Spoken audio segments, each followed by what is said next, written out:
Hello, thanks for coming to my video. I just wanted to make a video talking about some new changes that have recently occurred in my life. As you can see, I've cut my hair.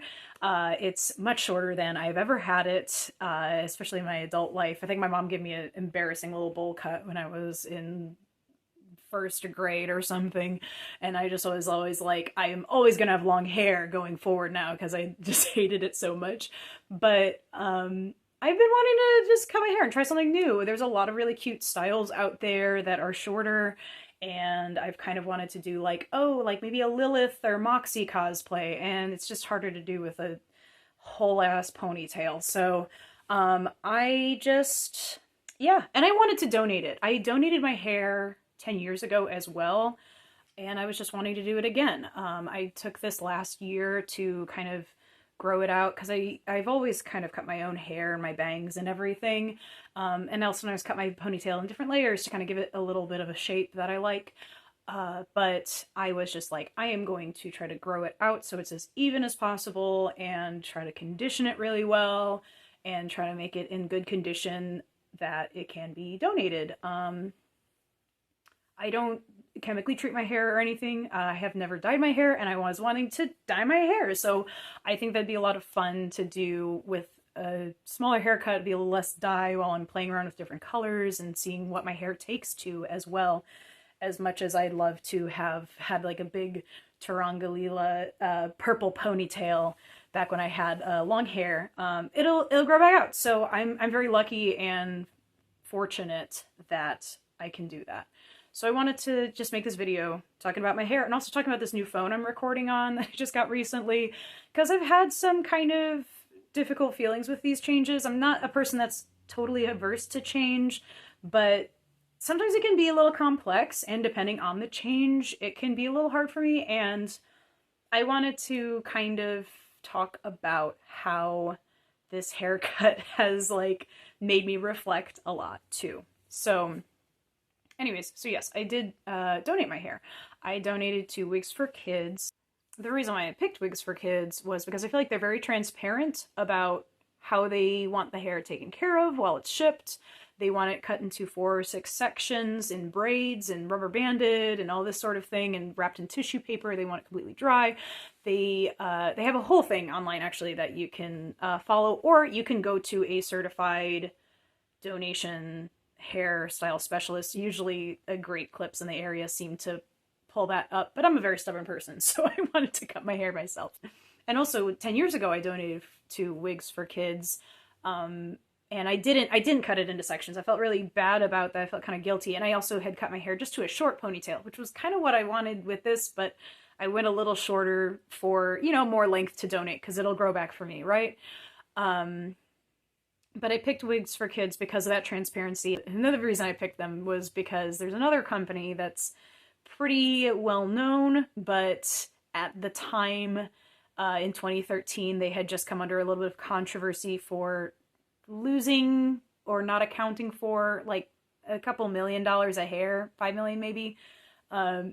Anyways, so I was just like, and it just felt like there wasn't as much transparency. And people say, oh, some of these charities still make the families pay for it, and Wigs for Kids, I am under the impression that they make it free. So that's my feelings on that. But also, you know, if you're donating your hair, like, that's still a sweet gesture, and I don't think there's anything wrong with that. So yeah, I separated my hair into the 4 segments, and I have some fairly nice shears that, you know, allegedly are salon quality that I have and that I use to cut my hair. My mom used to always say use fabric scissors, but I found also online some places are like, don't do that. So whatever, I liked them. They were cute little scissors. It's like, oh, they make me happy. So, you know, I just got them, and since I do that, you know.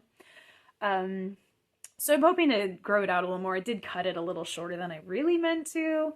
But also, like, I was thinking about having this side really short and then kind of having like this asymmetrical bob. And also I just wanted to see what my hair did at this length, which you can see it's got all these crazy little lightning bolts coming off to the side. Or sometimes it'll be really fluffy and I'll just feel like I'm a little toadstool head. It's doing all kinds of weird shapes, but I like to think that I look a little bit somewhere between this character from this card game called Flawed that I learned about at Collecticon last year, and that was really cool. So a little bit between, they gave this piece of art a loving moniker of Muscle Mommy. And the people actually that were running the stand even said, like, at the time I was cosplayed as Rika and I had my hair in the ponytail. They didn't see the ponytail though, they just saw my hair like this. And they're like, oh, you've got the kind of hair for this, like, that's so cool. So it's like, I feel a little bit like that. And also a little bit Zoe Payne, big fan of, you know, that character, definitely a childhood fictitious idol of mine. So I'm just kind of rolling with that, and I donated, yeah, about 2 feet of hair was what I measured out, but they might only be able to use like 18 inches of it because it kind of starts tapering at the end. But, you know, I got the email that they've received it, so that's great. I'm glad that it got to them, and I hope they can, you know, use that, and that it can make somebody's, you know, life easier, because it's hard having a physical appearance change that is out of your control. And I reflected a lot about how fortunate I am that I was so in control of making this choice, as difficult as it kind of was for me. And, you know, at first I was like trying to do a little pony, you know, pull my hair back, because it's just so foreign to me, and the feel of it and the look of it. And I have a little bit of difficulty of like recognizing myself as it is, whether it's kind of a body dysmorphia or like a visual processing disorder. I have a little, I don't know, I have a little weirdness with perceiving myself. So this was strange for me, because, you know, yeah, when I first cut it, like, I was like, oh my gosh, like I kind of look like this other person and they're lovely and wonderful, but that's not me, like, and it's weird, I don't know. And like, I don't know, it's really strange. I still am kind of adjusting to it. And it's interesting because some people have been like, oh my gosh, like, you're so confident, this look, you know, is so cute on you. And it was really great to get all the compliments, and I needed them. So thank you everybody who gave me compliments. But it's interesting because I really didn't feel confident in the first couple days. And it was like something I like to think of myself as a fairly confident person, but it was difficult for me. And so I think it's important to acknowledge that. I was also reflecting on not just, you know, modern day, an illness is out of your control to make you, you know, you're something to change with your appearance and hair loss, and like that is really, yeah, like it, I can understand how much of a deeply troubling thing that can be. But I was also thinking about how when Europeans colonized in America and how they would make indigenous people cut their braids, and I just thought about that a lot, of like how awful that was. I think it's important to pay some sort of respect to that and to consider that part of American history, as much as I am not a nationalist. Again, I just feel very privileged that I had control over how this went. And I still kind of want to maybe talk with a stylist about things I'd like to do with it. It's so wavy. I'd love to do like a Lilith look, but I just don't know. I'm realizing how like thick and wavy my hair is, and I want it to grow out a little more. I don't know. I have a lot of mixed feelings about it, and I didn't want to just make my next video and just not talk about it. So that's why we're here. So the other new big change is this new phone. I had a Samsung Galaxy A32, and I actually really liked it. I was not really ready to part with the phone, but the like lock key on the side stopped working. It would just be very unresponsive, and even like everything online would be like, oh, you hold the volume button with it. Like none of that would super help, or it might help like once, and then like the next 20 times it doesn't. Taking screenshots was virtually impossible. I was afraid of my phone dying because I didn't know if holding the button would wake my phone back up again. I would restart it still, of course, but I wouldn't turn it off. So it was just tricky, and like to work around that, I could always unplug it from a charger, and that would, you know, wake up the lock screen. Or I could leave Pokemon Go running on my phone, and I would just hit the little game lock button in the corner, and it would just then make it like a swipeable lock screen. But the fact that that was like the workaround I could do, and there was nothing in settings I could find of like, hey, instead of like hitting the lock key, can I hit like up and down on the volume or something? You know, like there wasn't anything I could seem to do through the system of that. So that was a little unfortunate.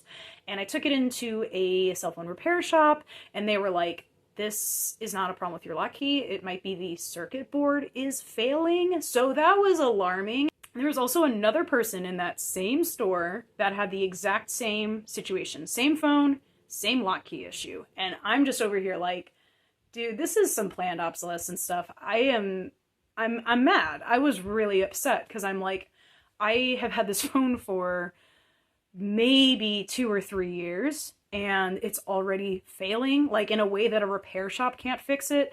And the customer service people just gave me the whole same, oh, did you hit the volume? But yes, and I took it into this repair shop. Like, I'm telling you, like, I did everything I could. And they're, oh, you can send it into us. And I'm like, I don't want to be without my phone for however long it takes for you to fix this. And is it even going to fix it? Because if it's a problem with the circuit board, you're going to have to replace the circuit board. Like, it was like a lot for like a one little, like, why is this so hard? Like, why is this the world that we live in kind of feeling? So anyways, I remember going into the store to kind of consider other options, and oh, can we do a trade-in? And it was it's not enough time. The warranty of that phone that I bought was expired, but it wasn't enough time to have a trade-in or something. It was just like, it was really annoying that it's like, man, like, here's this thing that's like out of my control and I'm trying to fix it, but like I can only do so much.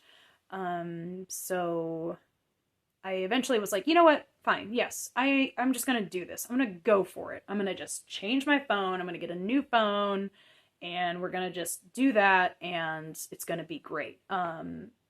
It's been okay. It's been tough. So I changed to, this is a Moto G5G, and I was just like, oh yeah, I love my little Moto flip phone back in high school. Like, oh, so I don't know if that dates me, but yeah, like, I love the little Moto flip phone. I think that was the cutest thing, and it was one of my favorite phones that I can remember. So yeah, Moto, yeah, let's see what they do. It's an Android, let's do it. And I'm not sure how I feel about the audio and video quality. I feel like the pictures, there's some kind of AI setting I think they have of kind of auto-optimizing them that makes them look pretty okay. But, looking online, there was some guy that was comparing the Samsung A32 with the Moto G5G, and he's like, they're really like the same phone. And I'm like, oh man, the guy at the store said me this would be an upgrade. And he also like had said it would have this much storage, but it just had the same amount of storage as my old phone. And just like all this little stuff that was like, man, this is like disappointment after disappointment after disappointment. And it didn't seem like everything transferred over. Like, I had a bunch of saved notes on that old phone. Like, I had to factory reset. So once it was done, it was done. There was no going back for it.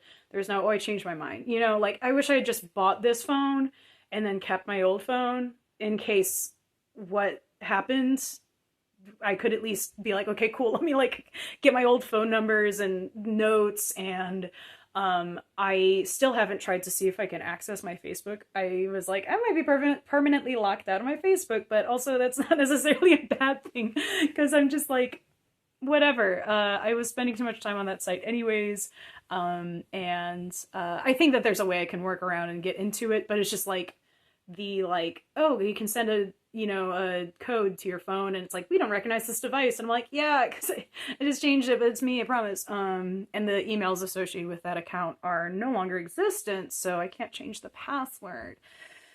Oh, it's a whole situation. Yeah, I'm trying to make the most of it going forward, and it still is a phone. It's still doing the things. It seems to run okay. It did shut down my Pokemon Go unexpectedly today, which was like not super fun, but it reloaded. And it's not that my old phone wouldn't do stuff like that anyways. So I do kind of appreciate the sort of simplicity of it. It's kind of helped me have a little less phone time, which has been a good thing. But I feel like I'm having like a lot of little positive changes lately, and it's not just, ooh, I'm so confident in my new little haircut. Oh my god, I have this like new little phone. Like, I think it really kind of has more to do with, I've been making choices, and I've been just going forward, and it's like nothing god awful terrible has happened from me making these choices. So that's nice. Yeah, just being able to kind of do these things and move forward, and life goes on, and I have things that I think I want in life in the big picture, and things that I want to do, a person that I want to be, trying to connect with my higher self. I don't know, I just want to make a video about it because I have all these other little videos about the books I want to do still, and the haircut was just so, it's kind of meaningful to me, and it's a little drastic, and I don't know, I didn't want just like, I don't know, I felt a way about it. That's why we're here. So thank you for listening. Put down in the comments if anything interesting has happened to you this year, anything difficult has been difficult to adapt with, or anything like that's kind of like been like, oh, this is kind of a great thing, I'm glad this happened. I don't know that I would call any of this cathartic either. It's just been kind of big and odd and maybe uncomfortable changes, but I also do remember the things that I am in control of, and the things that are going well. Like, hey, my haircut's cute, that's nice. It's been nice hearing people say, like, oh, you did a good job, or even hairstylists kind of having the same mentality I have with bartending of like, yeah, it's okay, anybody can do it, it's good, you know? I want to be vulnerable about it because it can be tricky, and I don't think that people always put out there the things that are difficult. So here I am. This was difficult for me, but we're here, and thank you for listening, and I will see you in the next video.